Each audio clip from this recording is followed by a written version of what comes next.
Olá, Clube do Livro na 103.3, também na TV Unicinos. Hoje, programa especial direto da Feira do Livro de Porto Alegre. O assunto de hoje é Clarice Lispector, A Paixão Segundo GH. Então vamos dar aqui boa tarde à nossa bancada, ou no caso, nossas cadeiras aqui, né? Camila Kiel, boa tarde, tudo bem? Boa tarde, Rodrigo de Oliveira, tudo bem? Muito legal poder estar aqui fazendo um Clube do Livro direto da Feira do Livro. Então é um momento novo pra gente, com certeza um desafio muito bacana. Vai ser bem legal, né? Vai, com certeza. Vanessa Ores, boa tarde, tudo bem? Boa tarde, Camila, Rodrigo, Calbi. É um prazer estar participando dessa edição especial aqui direto da feira. Eu acho que não tem atmosfera melhor para a gente fazer uma edição do que nesse espaço aqui, com certeza. Calbi Scarpato, boa tarde. Boa tarde, Rodrigo de Oliveira. Boa tarde, garotas. Sim, muito contente de estar aqui na Feira do Livro, né? Como a Ioris bem falou, não tem ambiente melhor para a gente falar um pouco sobre a obra da Clarice Lispector, esse clássico A Paixão Segundo GH. Isso aí, o nosso assunto é A Paixão Segundo GH da Clarice Lispector, mas antes de falarmos sobre o livro, vamos saber quem foi Clarice Lispector e quem responde isso é Calbi Scarpato. Clarice Lispector nasceu na Ucrânia no dia 10 de dezembro de 1920, mas seus pais imigraram para o Brasil pouco depois. Chegou a Maceió com 2 meses de idade, com seus pais e 2 irmãs, e mudou-se posteriormente para o Recife e finalmente para o Rio de Janeiro em 1937, quando ingressou na Faculdade de Direito. Com 19 anos, publicou seu primeiro conto, Triunfo, no Semanário Pan, e em 1943 estreou na literatura com o romance Perto do Coração Selvagem. Acompanhando o marido, morou também na Inglaterra, Estados Unidos, Suíça e Itália, onde trabalhou como voluntária de assistente de enfermagem no Hospital da Força Expedicionária Brasileira. Após sofrer um acidente em casa que lhe causou várias queimaduras, passou por diversas cirurgias e adotou uma vida de reclusão e dedicação total à literatura. Clarice Lispector morreu de câncer no dia 9 de dezembro de 1977 no Rio de Janeiro, na véspera de seu aniversário de 57 anos. Agora sim, vamos então conversar a respeito de A Paixão Segundo GH, livro da Clarice Lispector. Os primeiros apontamentos, começamos com Calbi Scarpato. Então, um clássico, como a gente falou logo na abertura, né? É um livro que tem uma trama bem envolvente, embora seja bem denso, ele é bem hermético, assim, a própria linguagem, muitas vezes me pareceu, enquanto eu fui lendo, me pareceu bem intencionada, era a primeira vez que eu tive contato com esse livro, e aí ele acaba sendo um pouco, às vezes, parece que a trama não se desenrola, às vezes a própria, como eu falei, a própria linguagem acaba sendo um dos protagonistas, digamos assim, é uma coisa que a gente vai desenrolar aqui no nosso bate-papo aqui sobre o Clube do Livro especial da Paixão Segundo GH, mas num primeiro momento me pareceu isso, uma trama bem envolvente, só que uma leitura que requer um pouco mais de cuidado, assim, digamos.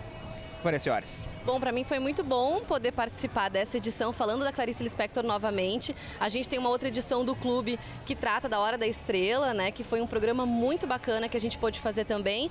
A obra, inclusive, o Rodrigo está segurando ali o meu exemplar, eu ganhei da Camila de aniversário. É verdade. Então foi uma coincidência muito boa também, eu já tinha o livro comigo, agora tive a oportunidade de ler. E ler Clarice é sempre muito bom, né? A Clarice, ela nos convida sempre por uma reflexão muito grande.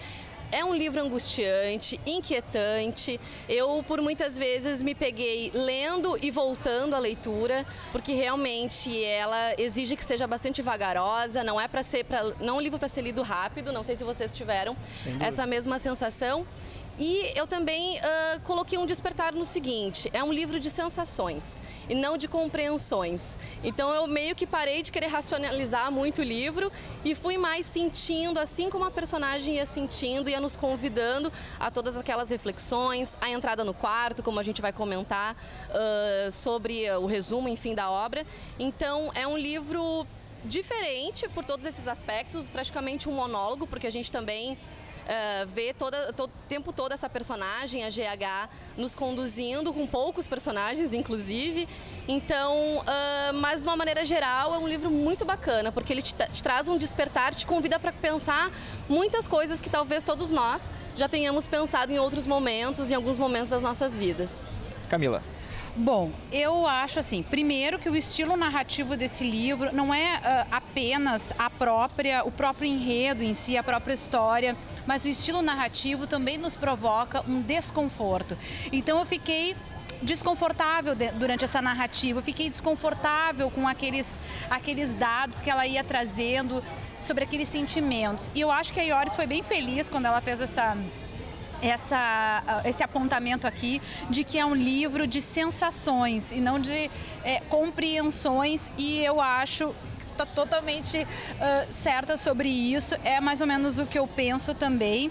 Eu acho que essa descrição que ela vai nos dar, e a gente vai falar um pouquinho mais daqui a pouco, essa descrição escatológica da barata, assim como provoca uma angústia nela e uma metamorfose, também nos provoca isso, também nos provoca, nos liga com o que a gente tem de mais humano. Então, isso sim foi uma das coisas que eu fiquei pensando o tempo todo enquanto li o livro. E eu acho uma coisa legal da gente dizer que essa personagem, a GH, ela está em busca da verdade. E para conseguir chegar nessa verdade, ela vai passar pelos recônditos da alma. E a gente também vai sentindo isso. E eu não sei vocês, mas eu me questionei bastante durante a obra, junto com ela. Certeza. Ela nos convida muito para esses questionamentos, a pensar, a refletir, a parar junto com ela.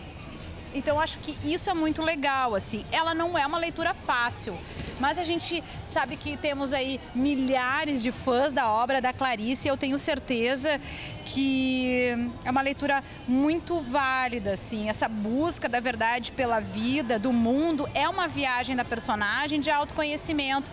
E se a gente embarcar nessa viagem, também é uma viagem de autoconhecimento da gente. Verdade, concordo muito com o que a Vanessa falou, com a Camila também disse, sobre as sensações que o livro nos passa, porque afinal de contas ela nos deixa presos junto com ela dentro daquele apartamento, dentro daquela casa que ela está, no 13º andar daquele prédio. Ela passeia pela sala, vai para o quarto da empregada e a gente sempre está com ela, mas sempre na cabeça dela. E isso para mim foi o grande presente que o livro nos dá. Tu poder estar presente naquele soul searching dela, realmente, aquela procura pela alma dela que ela está fazendo durante aquele período. Ela diz que é um período muito negro da vida dela, assim, um período realmente sombrio, assim. A gente não sabe direito o que está acontecendo com ela, mas ela nos diz algumas coisas, vai nos dando algumas dicas para que a gente entenda um pouco. E realmente é um livro que te deixa muito perturbado, e a Clarice Lispector é muito feliz nisso, porque ela não queria fazer uma leitura que fosse realmente aprazível, que fosse você sentado na praia lendo o livro. Não, é uma leitura realmente para te deixar desconfortável, uma leitura para te deixar com problemas, tipo, às vezes até nem querendo voltar pro livro, talvez, mas a Clarice faz isso mesmo. Ela não quer o leitor que vira páginas enfurecidamente querendo saber o próximo desenrolar da história. Ela quer um leitor que fique instigado junto com ela, junto com o personagem dela. Então isso é o grande ganho desse livro. A gente leu, como a Vanessa mesmo lembrou antes, A Hora da Estrela, num outro clube do livro, e é muito legal poder ter contato com mais obras da Clarice, porque a gente vê que ela é uma artista que ela, apesar de ter sempre personagens fortes, ter narrativas muito fortes, ela não se repete. Pelo menos esse livro, Na Hora da Estrela, ela não se repete. A Hora da Estrela é uma história muito mais com começo, meio e fim, com uma trama bem desenhada. Esse não. Esse é realmente um fluxo de consciência, a gente vai falar mais sobre isso depois no próximo bloco, mas é um trabalho que a gente consegue observar tudo que Clarice Lispector sabia fazer de bem, que é saber fazer com que tu fique junto com o personagem do começo ao fim do livro. Então, para mim, foi um belo presente. Realmente, não é um livro para ler rapidamente, talvez uma semana para ler, 2 semanas seja um tempo meio pequeno, mas a gente pode fazer uma leitura rápida, talvez, aqui, e poder dizer algumas coisas sobre o livro. Mas se eu puder dar uma dica para você, leia com tempo esse livro da Clarice Lispector. Eu acho que isso é bem importante, porque com o tempo a gente consegue também absorver muito disso. Porque eu não sei vocês, né? Eu tenho um costume, e isso tanto em relação à literatura, quanto aos meus problemas, quanto à minha vida. Eu sempre digo, eu preciso dormir com esse problema, eu preciso dormir com essa leitura. Então, porque é no dia seguinte que eu começo a pensar e, tipo, é aí que eu abstraí todas as coisas e as coisas ficam mais claras pra mim.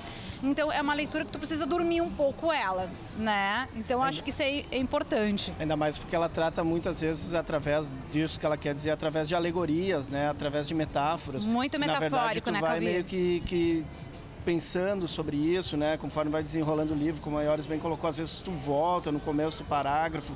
Tem uma questão de narrativa também que a gente vai falar, que uma frase que termina um parágrafo sempre inicia um outro, que dá uma ideia de cíclico da história também. Eu acho que é bem válido mesmo essa questão de mastigar, digamos assim, essa tua leitura para compreender muito de metalinguagem até do que ela usa, né? Esse recurso que o Calbi comentou foi legal porque eu percebi logo, assim, né? Ela termina um capítulo e começa o outro capítulo capítulo com a mesma frase. Então esse recurso de coesão que ela utilizou, acho que foi muito bom, porque ao mesmo tempo que dá essa interrupção ali na leitura, dá uma continuidade também. Né? Então a gente se sente junto para esse livro. Então achei que foi um recurso muito legal utilizado por ela.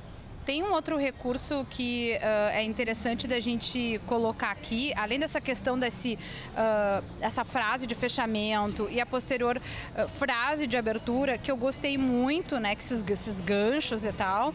Tem uma coisa muito legal que é o segura minha mão.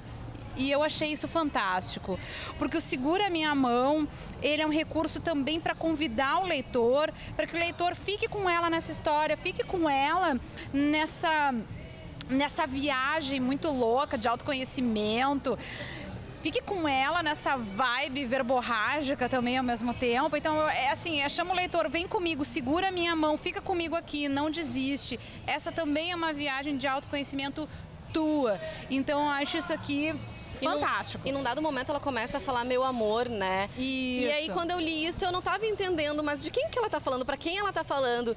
Mas eu não sei se foi a mesma sensação de vocês, mas também acho que é uma forma de nos trazer para junto dela, né? De ser esse agrado para quem tá ali junto com ela nessa reflexão toda.